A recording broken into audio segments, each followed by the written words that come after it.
Özel günümüzde, mazar günlerimizde mazar ziyaret ediyoruz.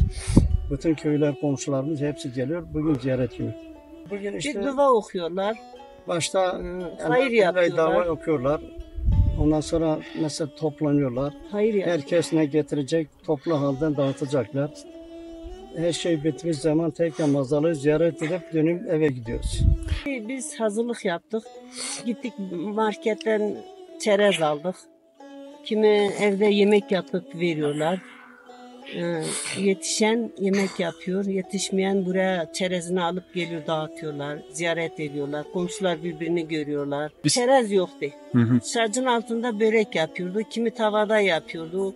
Kimi fırında sıcak lokma yapıyordu. Onu alıp geliyordu. Şimdi o kalktı. Herkes rahata kondu. Marketten çerez olsun, meyve suyu olsun alıp onu öyle geliyorlar. Hep öyle hayırlıdır. Bir de yeni cenazamız olursa, defin olursa, mazar yeni olursa evde hayvan falan kesiyorlar. Yemek cebemde veriyorlar. Buraya gelmiyor, cebemde veriyor. Bizim cemevi var. Yemek geliyordu eskiden. Sonradan işte tabii zaman zaman insan değişiyor.